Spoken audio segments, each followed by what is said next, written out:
Sun travels வடமாகாணத்தில் சட்டபூர்வமான அனுமதியுடன் இயங்குகின்ற visa consultants and ticket agent. உங்கள் பெறுமதியான கடவுச்சீட்டுகள், ஆவணங்கள் போன்றவற்றுக்கு பாதுகாப்பான அனுமதி பெற்ற நிறுவனம் சன் டிராவல்ஸ்.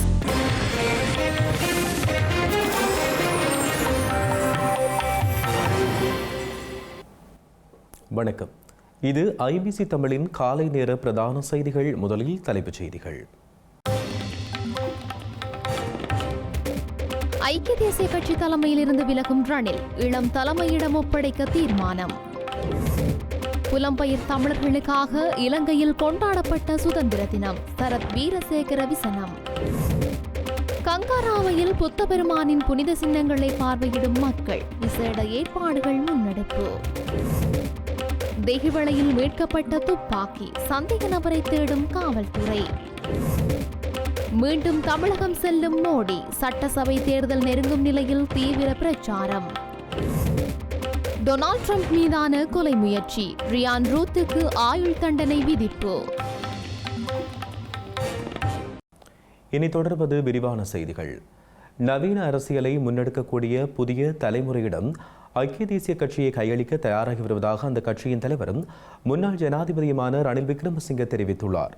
கட்சியின் தலைமையகத்தில் இடம்பெற்ற நவீன யூஎன்பி எண்ணியல் வேலை திட்டத்தின் அங்குரார்ப்பண நிகழ்வில் கலந்து கொண்டு உரையாற்றும் போதே அவர் இதனை தெரிவித்துள்ளார். இலங்கையில் உள்நாட்டுப் போர் நிறைவடைந்த பின்னர் பிறந்த இளைஞர்களிடம் கட்சியினதும் தேசத்தினதும் பொறுப்புகளை ஒப்படைக்க வேண்டிய காலம் கலைந்துள்ளதாக ரணில் விக்ரமசிங்கே குறிப்பிட்டார். தனக்கு 70 வயது எனவும் கட்சியில் உள்ள அங்கத்தவர்கள் பலர் 50 வயதை தாண்டியுள்ளதாகவும் அவர் சுட்டிக்காட்டினார். இதனால் இனிவரும் காலம் இளைஞர்களுக்கு ஆனது என்றும் அவர் சுட்டிக்காட்டினார். முன்னாள் பிரதமர் DS சேனநாயக்க பேபி பூமர்ஸ் தலைமுறைக்காக நாட்டை தயார் செய்தார். இவ்வாறும் JR ஜெயவர்தன மில்லினியல் தலைமுறையை உருவாக்கினார் என்றும் அதேபோன்று தான் இந்த புதிய தலைமுறையிடம் அதிகாரத்தை வழங்க தயாராக உள்ளதாகவும் அவர் குறிப்பிட்டார். டொனால்ட் ட்ரம்பின் புதிய உலக ஒழுங்கு, சீனா மற்றும் இந்தியாவின் எழுச்சி போன்ற சர்வதேச சவால்களை எதிர்கொள்ளக்கூடிய வகையில் நவீன அரசியல் போன்ற தொழில்நுட்பங்களை அரசியல் களத்தில் பயன்படுத்த வேண்டும் என்றும் அவர் இதன் பொழுது வலியுறுத்தினார். இலங்கையின் 78வது சுதந்திர தினம் தமிழ் புலம்பெயர் அமைப்புகளுக்காக கொண்டாடப்பட்டதா என ஸ்ரீலங்காவின் பொதுஜன பெரமுன முன்னாள் பாராளுமன்ற உறுப்பினர் சரத் வீரசேகர கேள்வி எழுப்பியுள்ளார். கொழும்பில் நேற்றைய தினம் இடம்பெற்ற ஊடகவியலாளர் சந்திப்பின் போதே அவர் இவ்வாறு கேள்வி எழுப்பியுள்ளார். இலங்கைக்கு 1972 ஆண்டு சுதந்திரம் கிடைத்த பின்னர் 2009 ஆண்டு உண்மையான சுதந்திரம் கிடைத்தது.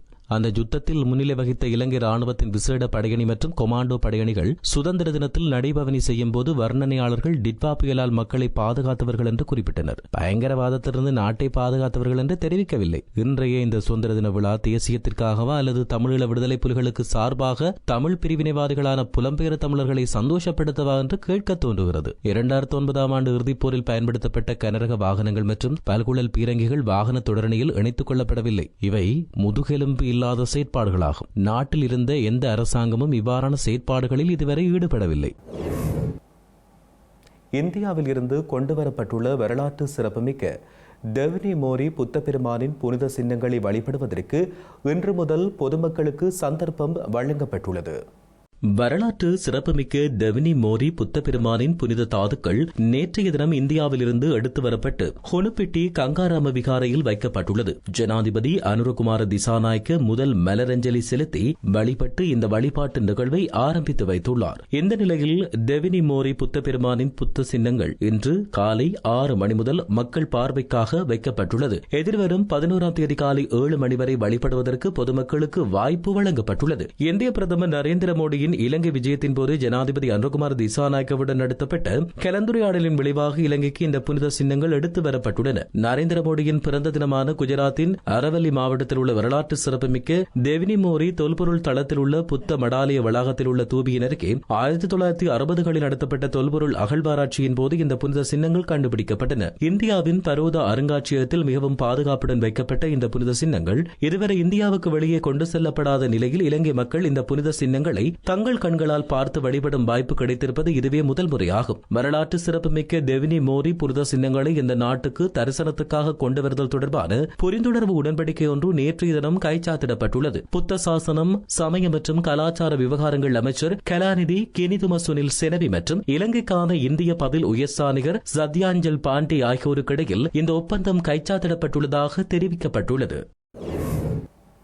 இலங்கையில் கடுமையான பிரச்சினைகளை எதிர்கொண்டுள்ள நுண், சிறிய மற்றும் நடுத்தர தொழில் முயற்சியாண்மையாளர்களின் பிரச்சினைகளுக்கு தீர்வொன்றை பெற்றுக் கொடுக்குமாறு ஸ்ரீலங்கா அரசாங்கத்திடம் எதிர்க்கட்சித் தலைவர் சஜித் பிரேமதாச வலியுறுத்தியுள்ளார். அரசாங்க நிதி பற்றிய குழுவின் அதன் தலைவர் நாடாளுமன்ற உறுப்பினர் கர்சடி சில்வா தலைமையில் நாடாளுமன்றில் கூடிய போதே சஜித் பிரேமதாச இவ்வாறு தெரிவித்தார். இலங்கையில் கிட்டத்தட்ட 11 லட்சம் நுண், சிறிய மற்றும் நடுத்தர தொழில் முனைவோர் காணப்படுகிறார்கள். இவர்கள் 45 லட்சம் பேருக்கு வேலைவாய்ப்பு பெற்றுத் தருகின்றார்கள். மொத்த உள்நாட்டு உற்பத்தியில் 52% பங்களிப்பை இவர்கள் நல்குகிறார்கள். கடந்த காலத்தில் நாட்டில் ஏற்பட்ட 4 பெரும் துயர சம்பவங்களால் அவர்களின் தொழில் முயற்சிகள் மற்றும் வியாபாரங்கள் வீழ்ச்சியடைந்தது. இதற்கு அவர்கள் காரணமல்ல, அவர்களின் தவறால் இது நடக்கவில்லை. 2022 புள்ளி விவரங்களின்படி 2,63,000 தொழில் முயற்சிகள் மூடப்பட்டிருக்கின்றன. மேலும் சுமார் 1,50,000 தொழில் முயற்சிகள் வங்குரோத்து அடைந்திருக்கிறது. நாட்டினுடைய கடனை மீள செலுத்துவதற்கு 2028 ஆண்டு வரை சலுகை காலம் கிடைத்திருந்தாலும் நாட்டின் பொருளாதாரத்தின் உயிர்நாடியாக காணப்படும் நுண், சிறிய மற்றும் நடுத்தர தொழில் முயற்சியாண்மைகளுக்கு பராட்டே சட்ட அமுலாக்கத்திலிருந்து தற்காலிக சலுகையே கிடைத்திருக்கிறது. ஆனால் இடைப்பட்ட காலகட்டத்தில் இவர்களது கடன்கள் மறுசீரமைக்கப்படவில்லை. சலுகை கடன் வழங்கப்படும் என்று கூறப்பட்டிருந்தாலும் பெரும்பாலான நுண், சிறிய மற்றும் நடுத்தர தொழில் முனைவோரால் இந்த கடன்களை பெற்றுக்கொள்ள முடியாத நிலையே காணப்பட்டது. இதனால் இவர்கள் பெரும் கடன் பொறியில் சிக்கிக் கொண்டிருக்கிறார்கள். எனவே தெளிவான ஒரு சலுகை திட்டத்தை முன்னெடுக்குமாறும் இந்த கடன் திட்டத்தை பெறுவதற்கு நுண், சிறிய மற்றும் நடுத்தர தொழில் முனைவோருக்கும் வாய்ப்பினை பெற்றுக் கொடுக்க வேண்டும். கிளிநொச்சி உமையாள்புரம் பகுதியில் நேற்றைய தினம் வெடிக்காத நிலையில் கைக்குண்டு ஒன்று மீட்கப்பட்டுள்ளது.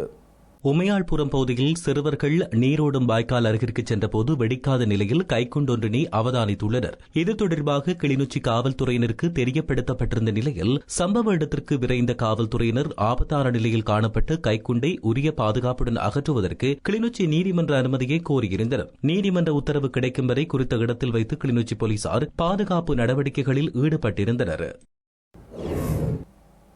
கொழும்பு தெஹிவளை வைத்திய வீதி பகுதியில் மறைத்து வைக்கப்பட்டிருந்த நிலையில் கைத்துப்பாக்கி ஒன்று மீட்கப்பட்டுள்ளது. தெஹிவளை காவல்துறையினருக்கு கிடைக்கப்பெற்ற ரகசிய தகவல் ஒன்றின் அடிப்படையில் நேற்று நடத்தப்பட்ட தேடுதல் நடவடிக்கையின் போது இந்த கைத்துப்பாக்கி மீட்கப்பட்டுள்ளது. குறித்த கைத்துப்பாக்கியுடன் 3 தோட்டாக்களும் மீட்கப்பட்டுள்ளன. சந்தேக நபர்கள் தொடர்பில் இதுவரை எவ்வித தகவல்களும் வெளியாகாத நிலையில் காவல்துறையினரால் மேலதிக விசாரணைகள் முன்னெடுக்கப்பட்டு வருகின்றன. இலங்கையின் பல பகுதிகளில் நிலவுகின்ற மழையுடனான வானிலை இன்றும் தொடரும் வாய்ப்புள்ளதாக வளிமண்டலவியல் திணைக்களம் தெரிவித்துள்ளது. இலங்கையின் வடக்கு, வடமத்திய, கிழக்கு, ஊவா மற்றும் மத்திய மாகாணங்களிலும் அம்பாந்தோட்டை மாவட்டத்திலும் அவ்வப்போது மழை பெய்யக்கூடும் என தெரிவிக்கப்பட்டுள்ளது. குறிப்பாக ஊவா மாகாணத்திலும் மட்டக்களப்பு, அம்பாறை, அம்பாந்தோட்டை மற்றும் நுவரெலியா மாவட்டங்களிலும் சில இடங்களில் 75 மில்லிமீட்டருக்கும் அதிகமான பலத்த மழை பெய்யக்கூடும் என்று எச்சரிக்கப்பட்டுள்ளது. நாட்டின் ஏனைய பகுதிகளில் பிற்பகல் 2 மணிக்கு பின்னர் மழையோ அல்லது இடியுடன் கூடிய மழையோ பெய்யக்கூடிய சாத்தியம் நிலவுவதாக கூறப்படுகின்றது. சில இடங்களில் 50 மில்லிமீட்டருக்கும் அதிகமான மழை பெய்யக்கூடும் என்று குறிப்பிடப்பட்டுள்ளது. இதேவேளை வடக்கு, வடமேல் மாகாணங்களிலும் மாத்தளை, திருகோணமலை, அனுராதபுரம் மாவட்டங்களிலும் மணித்தியாலத்திற்கு 30 தொடக்கம் 40 கிலோமீட்டர் வேகத்தில் ஓரளவு காற்று வீசக்கூடும் என வளிமண்டலவியல் திணைக்களம் குறிப்பிட்டுள்ளது. தமிழக சட்டசபை தேர்தல் நடைபெறவுள்ள நிலையில் இந்திய பிரதமர் நரேந்திர மோடி மீண்டும் தமிழகத்துக்கு செல்ல உள்ளார்.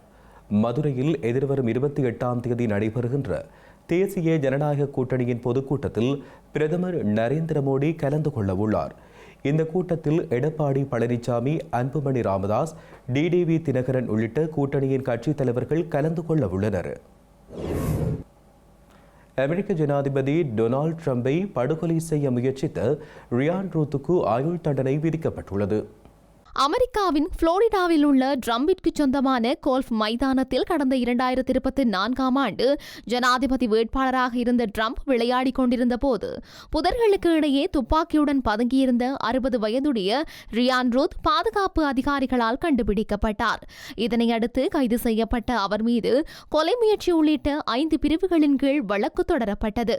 இந்த நிலையில் இந்த வழக்கின் விசாரணை புளோரிடா நீதிமன்றத்தில் நீதிபதி ஐலின் கேனன் முன்னிலையில் நடைபெற்ற நிலையில் கடந்த செப்டம்பர் மாதம் நடந்த விசாரணையில் அவர் குற்றவாளி என உறுதி செய்யப்பட்ட போது நீதிமன்றத்திலேயே பேனாவால் தனது கழுத்தை குத்திக் கொண்டு தற்கொலைக்கு முயன்றார்.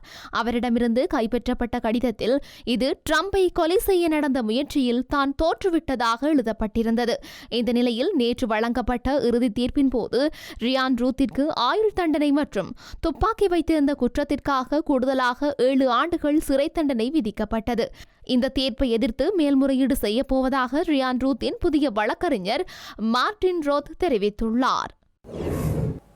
செய்திகளின் நிறைவாக இனி மீண்டும் தலைப்புச் செய்திகள். ஐக்கிய தேசிய கட்சி தலைமையில் இருந்து விலகும் ரணில் இளம் தலைமையிடம் ஒப்படைக்க தீர்மானம். புலம்பெயர் தமிழர்களுக்காக இலங்கையில் கொண்டாடப்பட்ட சுதந்திர தினம் சரத் வீரசேகர விசனம். கங்காராவையில் புத்த பெருமானின் புனித சின்னங்களை பார்வையிடும் மக்கள், விசேட ஏற்பாடுகள் முன்னெடுப்பு. தெஹிவளையில் மீட்கப்பட்ட துப்பாக்கி, சந்தேக நபரை தேடும் காவல்துறை. மீண்டும் தமிழகம் செல்லும் மோடி, சட்டசபை தேர்தல் நெருங்கும் நிலையில் தீவிர பிரச்சாரம். டொனால்ட் ட்ரம்ப் மீதான கொலை முயற்சி, ரியான் ரூத்துக்கு ஆயுள் தண்டனை விதிப்பு. இத்துடன் ஐபிசி தமிழின் காலை நேர பிரதான செய்திகள் நிறைவடைகின்றன. உடனுக்குடன் நீங்கள் செய்திகளை அறிந்து கொள்ள ibctamil.com என்ற எமது இணையதளத்தினை பார்வையிடுங்கள். வணக்கம்.